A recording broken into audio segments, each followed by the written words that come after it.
Potent Pondering back. If you was wondering, I'm back with another video. Yo, comment, thumbs up this video, all that. Please make sure that you support the channel. Cash App is in the description and all of that. I'm just out. It's Saturday. You know, I took a break from walking and, you know, in my whole challenge, and I'm at the mall real quick. I'm about to run up in here and get something real quick for an event I'm going to tonight. But listen, nonetheless, I want to come and talk about this whole Diddy situation. Now, I know the updates all this week. Diddy was arrested, indicted, federal indictment, all of that. He tried to get bail. The bail was denied. Diddy is in the Brooklyn Detention Center. You know, they said that he was on Susu watch, and then, you know, his lawyer came back and said that the Sui watch is something that they put celebrities under, you know. And I don't want Diddy to commit Sui at all. I want him to go through this trial. I want to see how everything pans out. I don't want that to happen to him. You know, I don't wish death on anybody.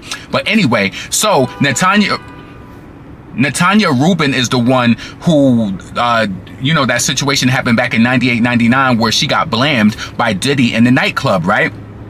Now, Natanya Rubin spoke this week. She was saying that, you know, I'm pretty sure that she feels some sort of joy, because you got to realize, right? I don't think Natanya is delighting in Diddy's demise, but I believe that she feels like justice is being served. You know, Diddy harassed her over the years. She said this woman was in an interview saying that she had like 7 flat tires over the years, where, you know, she was being harassed and stalked by people on the behalf of Diddy. She said that she was the only one outside of Cassie who was able to successfully sue Diddy and get money. She never disclosed how much money she got, but Natanya was saying that she want this case open backed up. She want JLO arrested. Now, I was listening to a video earlier. I don't know who it was from, but the woman, maybe it was Lovely T, and she was saying that Lil' Kim, you know, she lied to a grand jury and she had to do a year. What do y'all think about that? Do you think that JLO should be taken up and, you know, picked up, the case should be reopened, and she should have to face, you know, the bitches got to face time for them hate crimes?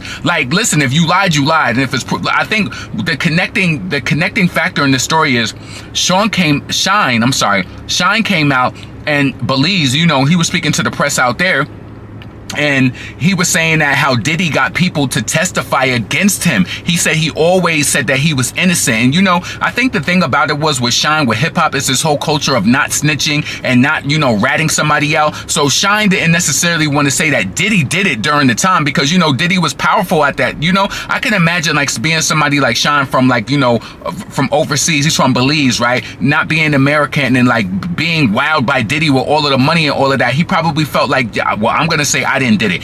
I didn't do it. He didn't want to snitch on Diddy necessarily, but the grimy part about it is that Shyne said that Diddy ruined his life. He said he ruined his life. He had people testify against him and said that he did it, all just to save himself. That's crazy to me. That is so crazy. And Shyne said that, you know, he did forgive Diddy, and, you know, he's not happy about anything that's, you know, going on with Diddy as of right now, with his life being turned upside down.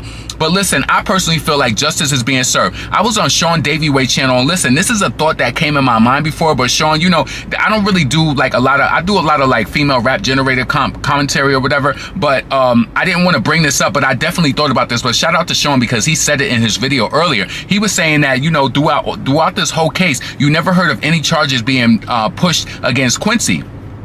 And the reason why he said it was the reason why I feel. Now, I don't hope that you don't think that I'm wrong by feeling this way. We all have thoughts and minds, and we all circulate, you know, different ideas. So I felt like Diddy probably, I said, this is the first thing I thought of. When did this, you know, abuse of power start with Diddy, right? And then I thought about Quincy. Quincy is not his biological son.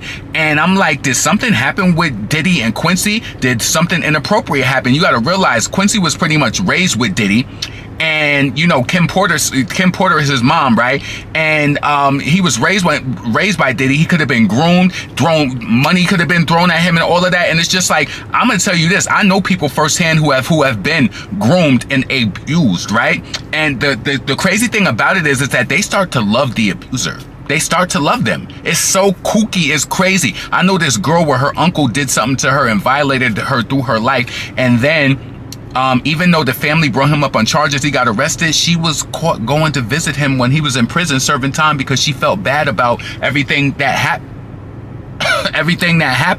You know what I'm saying? So yeah, I just feel like that's crazy. Also, I was thinking about Kim Porter and how she came out and she was talking about how with Diddy, he was with male pop stars, and how he bruised her up and all of that, put bruises on her, beat her and all of that. It just made me really think about that. It just made me think about that Eve song with Love Is Blind. Was like, I don't even know you when I hate you. See, all I know is that my friend used to date you. Tried and tried, but she could escape you. She wasn't loved, and I asked her how. I mean, why? What kind of love from a nigga would black your eye? What kind of love from a nigga make you, she would die?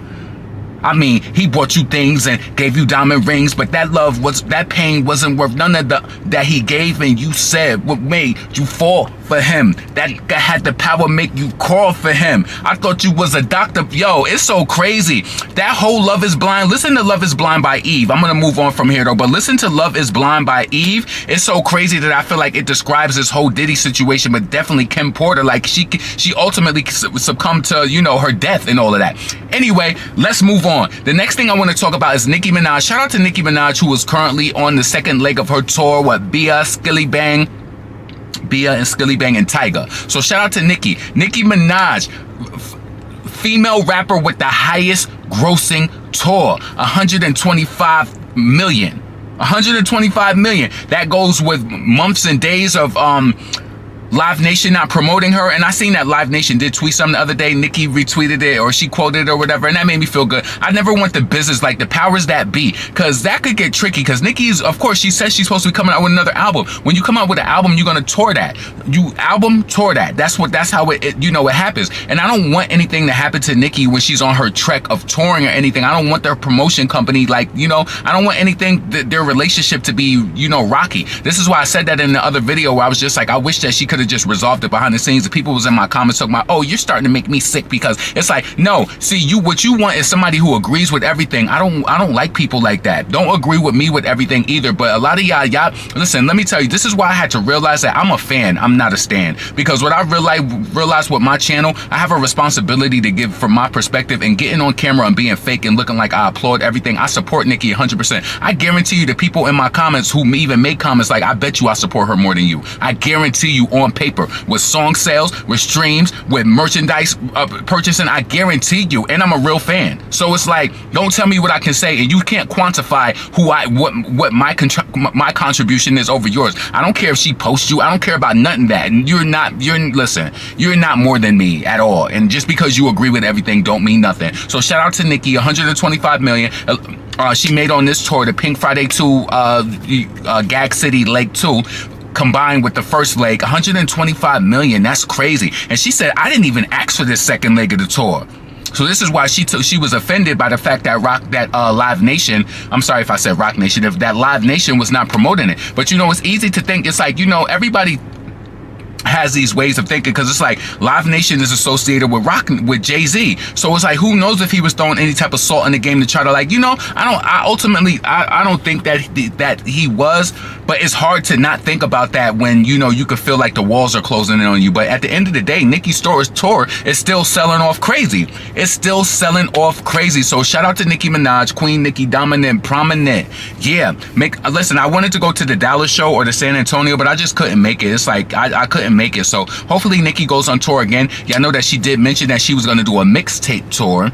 So who knows what that would be like or whatever. But Nicki, listen, also before we move on from the Nicki Minaj topic and get into Cardi B, so Nicki was saying that, her album is going to be coming next year. I don't even believe that. I think Nicki's album is coming this year. I think that it is. She's just not going to tell people. She's not going to give them an exact. She's not going to do that. So listen, let's move on. The next thing I want to talk about is Cardi B. Listen, Cardi B, she lost her friend. She lost Star Brim. Star Brim is the ghetto black girl from, I think she lives in Canarsie, Brooklyn. Cardi B tries to make it seem like they have this really close relationship, like they wish that they grew up together and all of that. Well, anyway, let me read this article to you. So what happened to Star Brim? So Star Brim, all right. So this morning, Cardi B's close friend Star Brim officially began her prison sentence. Back in March, Star Brim pled guilty to RICO charges and was sentenced to a year and a day behind bars. Now she pled guilty to RICO charges, and Cardi B spent, how much was it, like 150? How much money did Cardi B spend on this case? She spent that because Star Brim is her muscle. She's her muscle. That's why she spent it, because she had to. Come on. So she pled guilty, and she was sentenced to a year and a day behind bars over RICO charges, right? That's because of all of that money that they spent. So originally her surrender date was set in July, but as reported by All Hip Hop, she requested and was granted a delay by Judge B. Daniels. Star Brim went in to take her son to the first day of kindergarten, and the judge approved her request to push back her prison start date. So she went to prison officially yesterday, which was the 20th. So, okay, Star Brim is down. So today marked the day that Star Brim had to turn herself in before heading to serve her time. She spent a final night of freedom with Cardi B, who took the Instagram live to offer her friends a word of encouragement, referring to prison as a big girl school. I think Cardi was saying that because she was in front of her son and she didn't want to say that her mother was going to jail. Cardi shared her positive outlook on Star's journey. This is a reset. This is a reset because a ghetto chick, a hood rat that you associated with your brand because you need the power, because you racially ambiguous and you need the hood folk. You need people to be running around with you and protecting you. Listen, and you know that she probably already appointed another Shaquita. She probably like, while I'm gone, Shaquita from 126th Street, she gonna hold you down. So, and Momo, I already told them to hold you down for your appearances and all of that, whatever. So, she said this is a reset because when she graduated from big girl school, Cardi, get a life. Get a life. It's going to be a whole brand new everything. Cardi also took a moment to reflect on how much of her friend has changed. Of course, she gonna say that because she paid all that money and she got the time lesson. It's like we grown up, she shared. You became such a different person, and it's like I really want people to hear her story. Oh my God, if you want to know what really aggravated me through this whole thing, I made notes on this, right? So Cardi B and Star Brim, they did the whole video, whatever. Cardi B kept saying, you need to tell your story. You need to tell your story. Cardi feels like women who shares their story online don't have a story, and Star Brim does. What you think what do you think? Let me just tell you something. Everybody has a story. Whether you was raised by a neglectful, narcissistic mother who never showed you the love, who always put you down and whatever, just because Star Brim was some hooligan hood rat running in the streets, running around gangs, and who knows what she had to do to be a part of the game, sleeping with men, doing whatever, being up in the clubs with you, in strip clubs, that's how she found you. Listen, everybody's trauma, just because you did that street shit don't mean that. And she like, oh, these bitches don't really have a story, like they be getting paid off their story. Everybody's not a hood rat, but people's trauma is real. That shit made me so mad when she said that. Cardi talking about her rebrand and when she gets out, and Star Brim was just like, oh, I don't want to tell my story. If I tell my story, I'ma cry. What's your story? Terrorizing people in the streets? What's your story, Cardi? What's your story? Cardi contacted you when the girl was sleeping with Offset and you sicked black men on them by the way of Cardi to beat on these women? What's your story? Wreaking havoc in the streets? Now your life done changed. Okay. And then Cardi, she seemingly fake cry and she pushed the camera away. That was so weird to me, Cardi. Cardi is losing her muscle. But listen, like I told you, Star Brim has already shut up Boquita from the 126th Street in Harlem or the Bronx or whatever. She already done set her up to be by Cardi's side. And Cardi's so stupid, right? So she was like, now you gonna be in an uncomfortable situation. So now I'm gonna force myself to go through an uncomfortable. You a mammy. That's why you stayed in that situation that whole time with why that Offset cheated on you all that. You a mammy. You gonna stay around, you gonna deal with it, and then you gonna try to heal with it, right? So, I said, like, Star, Cardi seemingly fake cries for the camera. Like, Star, based on all you had done and having a racially ambiguous girl you provide protection for and paid her lawyer fees, you got a year. Rebound my ass. Yeah, that's what I'm saying. Like, Star, you got a year. You got a year for all that you've done and all that you've been involved with. You got 1 year. I'm pretty sure that, like, Star Brim and them, they close to Remy Ma. I know Remy looked at her time like, what? You got a year, girl. Like, all of this for what? Star Brim had her hair all braided back and all that. Like you got a year. Go do your year and come back. When she wants Cardi, she said when she wants Cardi, Star Brim said this, when she wants Cardi, she's never there, but when she needs her, this little bitch is right here. Cardi said, I already said that with Cardi being, Cardi keeps forcing the Star Brim rebrand and said that Star once she tells her story, she's gonna break down. I put a funny emoji face next to there, like Star Brim, stop it. Stop it. Like, and she was like, I feel like a lot of girls, like, a lot of y'all be watching us from like Arizona and stuff. No, a lot of the hood rats from Brooklyn and all them, they be watching y'all too. Like, watching them is just so nauseating sometimes. And like Cardi just swear that like Cardi is so whack. And then within the video, Cardi was just like, you know, because we be joking and our jokes is funny. Let me tell you something, not to just be funny, but I could look at Cardi like I would never take anything serious that she could say. You want to know the only thing that Cardi could do to me is say that she got more money than me. She's like, you not, listen, we haven't possessed that thing that you want. You want to be black. You want to be down. This is why you associate. Where is Modula at? Where's Maria for you remind me of a West Side Story? Where the Puerto Rican and Dominican mommies at? Why you ain't got no pretty friends, like pretty Dominican baddies around you? It's like you always sucking up the black people. I'm sick of it. Now let's see if you get a pretty back, because you see Ice Spice. Now Ice Spice is back with, you know, her Dominican roots and all of that, or, you know, Spaniards. So, and she talking about Star Brim is an OG because she provides her protection. How's she an OG?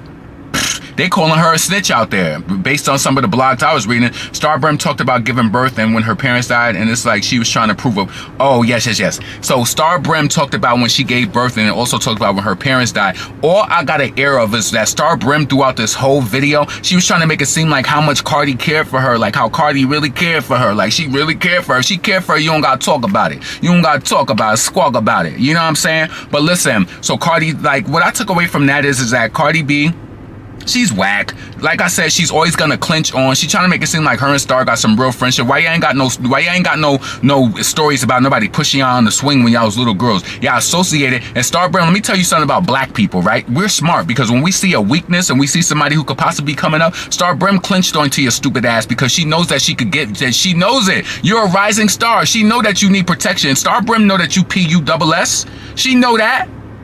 She know that.